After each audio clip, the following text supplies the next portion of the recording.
Bora lá, falando em câncer, em coisa ruim, no que não presta. Sob seu comando da Câmara, Lira acumulou poder e faíscas com STF, governo e imprensa. Prestes a encerrar o mandato de presidente da Câmara dos Deputados após 4 anos no posto, Arthur Lira fez de 2024 um ano que, na busca pela cristalização de um legado político próprio e pela pavimentação de um caminho que o garanta algum nível de poder após deixar o cargo, pudesse consolidar características que vinha manifestando desde os primórdios de sua gestão, iniciada em fevereiro de 2021. Em linhas gerais, o pepista do PP, manteve sua atuação como o principal líder do Centrão, conduziu as articulações pela aprovação da regulamentação da reforma tributária e se engajou novamente em uma série de atritos com atores da esquerda, o Poder Executivo, o Supremo Tribunal Federal e a imprensa. Nesse último ano de sua jornada à frente da casa, o presidente mergulhou em intensas costuras políticas para tentar manter sua influência na escolha do próximo presidente da Câmara e ampliar as chances de eleger um nome com o qual tem alinhamento e diante do qual possa ter certo prestígio. Das articulações resultou a escolha de Lira pela figura do líder do Republicanos, Hugo Mota, o que lhe fez romper com um amigo e até então seu candidato na disputa, Elmar Nascimento. A figura ajudou a delinear os rumos assumidos pelo pleito, hoje praticamente concentrado na figura de Mota, que deverá enfrentar a oposição apenas do PSOL, partido com 13 integrantes. Pois é, no Brasil do Lula, do terceiro mandato do Lula, a única oposição à indicação do Lira é o PSOL e seus 13 indicados, seus 13 integrantes, perdão, sendo o pastor Henrique Vieira, provavelmente, o indicado, porque de PL a PT está apoiando o Hugo Mota. E a gente não vê a mídia governista, que se diz progressista, que se diz independente, mas é governista, falar sobre isso, mano. Cadê o Ele deve estar ocupado falando mal do Jones Manuel. Ao olhar pelo retrovisor, o cientista político Leandro Gambiati acrescenta ainda uma outra característica que o modo Lira de conduzir a Câmara imprimiu nesse 2024, a manutenção dos ritmos dos trabalhos. Dos 4 anos dele como presidente da casa, eu diria que esse último foi particular diante do ciclo eleitoral municipal. Logicamente, como todo ano eleitoral, você tem uma certa pausa nas votações. Isso ficou bastante evidente entre maio, junho e outubro, por exemplo. Mas falo do volume de discussões e de assuntos tratados. A gente pode considerar que, mesmo com a eleição, a Câmara foi muito ativa, dando prioridade à agenda econômica. Acho que foi um ano em que, apesar da atividade eleitoral, a Câmara se manteve ativa e o Lira continuou sendo um ator estratégico dentro da República. O intervalo de 2024 foi também um momento em que a Câmara aprovou, sob a regência do Lira, pautas voltadas à reconstrução do Rio Grande do Sul, medidas de auxílio a municípios atingidos por desastres e calamidades públicas e um conjunto de propostas de interesse das bancadas ruralistas, evangélica e da Bala, assim como ocorreu em outros anos. Figura nessa lista o controverso PL 1904 de 2024, de iniciativa da bancada evangélica, que foi apelidado por atores civis de PL do estupro, por equiparar o aborto ao crime de homicídio, quando o procedimento for realizado após 22 semanas de gestação. Tendo tido a urgência aprovada em um rito expresso de 24 segundos, sem debate e após uma articulação entre líderes reacionários e Arthur Lira, o texto provocou uma onda de protestos pelo país e terminou sendo encaminhado pelo pepista para análise de uma comissão especial que não chegou a operar. Para analistas que acompanham o jogo da Câmara, o envio teria sido apenas uma estratégia de Lira para não assumir publicamente a derrota. A dinâmica da disputa atiçou o antagonismo entre o presidente e grupos de esquerda, que ganhou evidência também em outros momentos. Entre as críticas do segmento do líder, ao líder do Centrão estão, por exemplo, a falta da previsibilidade nas votações de plenário, cuja pauta passou a ser divulgada por Lira apenas momentos antes do início das sessões, além de outras condutas.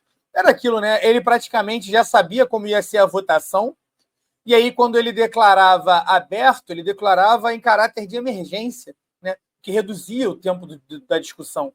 Então, ele praticamente já rifava, as votações como seriam, aprovava em emergência, então não tinha muito tempo para debate, oposição, não oposição ao governo, né, oposição à proposta em questão, independente do seja, como por exemplo aqui da PEC 1909, ficava sem tempo para discutir o mérito. Não menos polêmica foi ainda a aprovação, nesse caso em 2022, da PEC 39 de 2011, a famigerada PEC das praias, que acaba com a propriedade exclusiva da União sobre os terrenos de marinha e, com isso, facilita a privatização dessas áreas. A medida passou quase despercebida pelo plenário da Câmara e, ao chegar ao Senado, atraiu os holofotes, ganhando as redes sociais e deixando um novo rastro de críticas a Lira e aliados. O cientista político Danilo Moraes, mestre em poder legislativo e doutorando do programa de pós-graduação em Direitos Humanos e Cidadania da Universidade de Brasília, assinala que a inclinação demonstrada por Arthur Lira aos interesses dos grupos mais localizados à direita do espectro político não imprimiu ineditismo no histórico de condução da Câmara dos Deputados, instituição pela qual já passaram ao menos 50 presidentes desde a proclamação da República em 1889. Abre aspas. Um presidente da Câmara, como líder de uma ampla coalizão de deputados, que o elegeram, se apoiará inevitavelmente nas forças reais que compõem as maiores bancadas, associadas, no caso brasileiro, ao poder do latifúndio, à autoridade da classe dominante, que se reflete na bancada da bala, e aos estratos conservadores religiosos. Ignorar esses fatores seria esvaziar o próprio poder da presidência. Lira é um representante dessas forças, mas é, sobretudo, um gestor pragmático da realpolitik, política fundada em questões práticas em detrimento de bandeiras ideológicas, sempre atento às oportunidades de maximização da sua autoridade política. Fecha aspas. A respeito especificamente da relação entre o membro do PP e os grupos mais ideológicos da casa, Moraes observa que a postura de Lira tem sido proporcional à dimensão dessas forças no parlamento. Abre aspas. Na sua relação com a oposição bolsonarista, o presidente promove um certo alinhamento estratégico, manejando sua proximidade com a bancada sempre que convém, por mais concessões ao governo federal. Quanto à esquerda propriamente dita, por sua inexpressividade numérica em termos de bancada, já que o PT se converteu quase que completamente à gramática neoliberal, eu diria que o sentimento do presidente Lira varia em termos de desprezo e indiferença. Desprezo total no caso do Glauber, né, a quem o Lira está caçando, está perseguindo. Caçando com SS e com C cedilha. Interpreta Moraes ao mencionar o atual cenário de equacionamento de forças na Câmara, que tem hoje a versão mais conservadora da história. Também chama a atenção, no filme dos 4 anos de Lira à frente da Câmara, o caráter de ampliação progressiva de poder que Lira foi conduzindo a casa a conquistar na relação entre legislativo, executivo e judiciário. O maior ponderamento da Câmara se deu no mesmo compasso da crise institucional provocada pelo orçamento secreto, política gestada durante o governo Bolsonaro, que consiste na administração de parte do orçamento público pelos parlamentares, sem transparência e sem rastreabilidade. Multiplicada em diferentes modalidades ao longo dos últimos anos, a prática abriu uma fenda na relação com o governo Lula desde antes do início da gestão, ainda em dezembro de 2022, quando o Supremo Tribunal Federal julgou inconstitucional o orçamento secreto.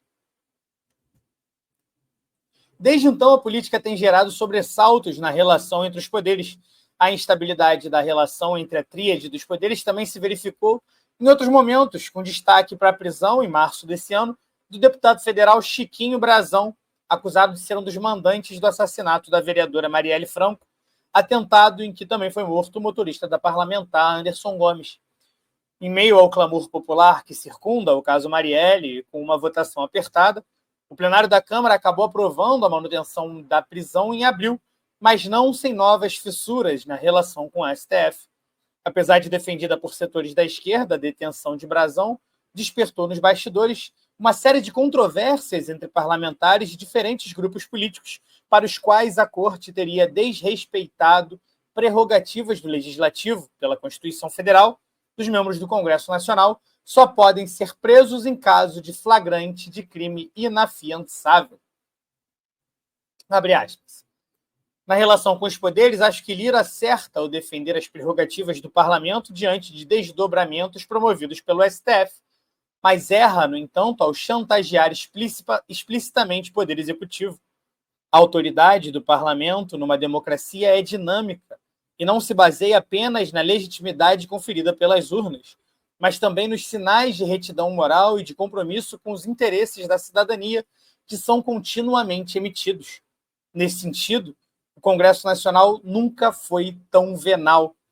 Ao mesmo tempo que se pondera perante o governo, o Congresso faz uma clivagem muito específica, o controle do orçamento discricionário. Lira é a síntese dessa mercantilização parlamentar, analisa Danilo Moraes.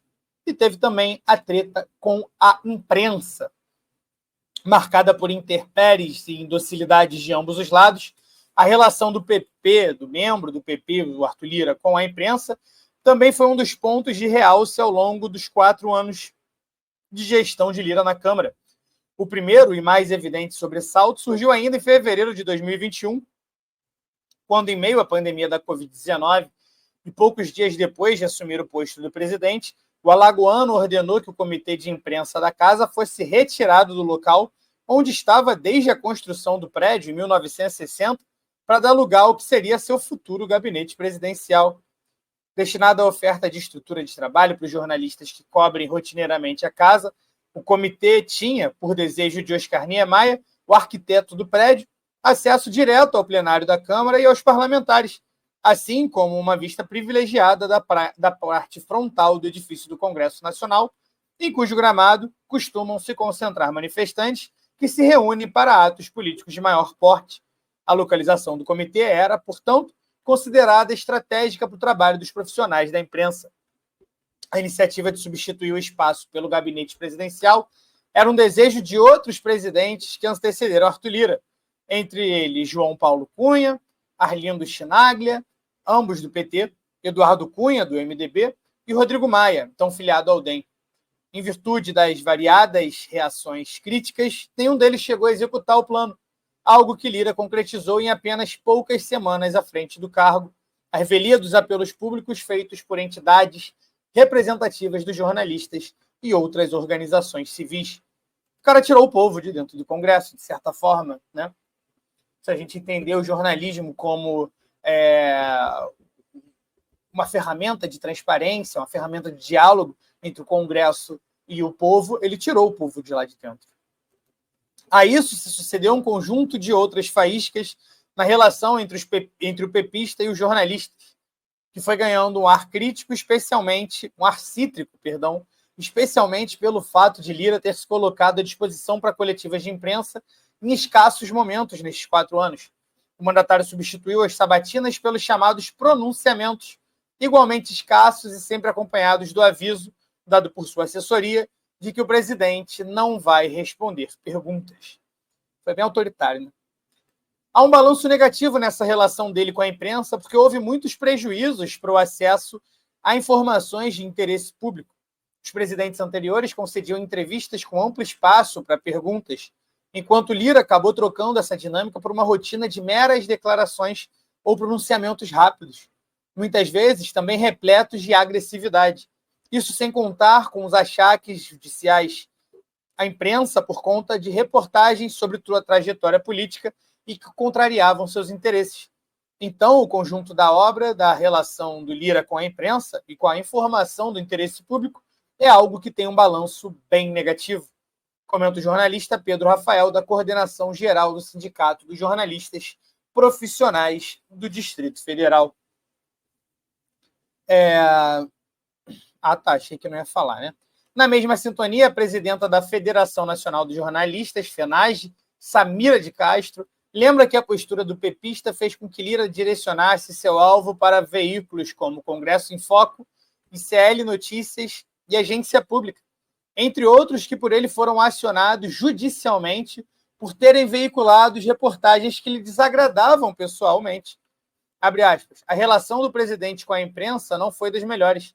Basta a gente fazer um rápido retrospecto para lembrar que em 2023, por exemplo, ele abriu uma verdadeira ofensiva judicial contra veículos de imprensa, O Lira é um líder, um homem público que se comunicou mal com a imprensa durante todo o seu período de presidência da Câmara, o que não condiz em momento algum com a postura de um homem público que preside uma casa de leis. Pois é. E vale falar, né, o texto não menciona aqui, que a perseguição do Lira com a agência pública e com a SL Notícias é porque esses órgãos estavam entrevistando a ex-mulher dele, que o acusa, inclusive, de agressão sexual, entre outras coisas, né? Então, bom, basicamente isso. Que bom que a gente está livre desse câncer, mas é aquilo, né? É muito triste a gente ver o PT e o PL, né? Votando a favor do mesmo cara, mano. Isso é surreal, coisa que só o Lula consegue fazer mesmo. E a mídia governista acha lindo. Acha lindo. Bora lá. Nova força de segurança municipal proposta por pais é inconstitucional, diz especialista. Ontem, na live de ontem,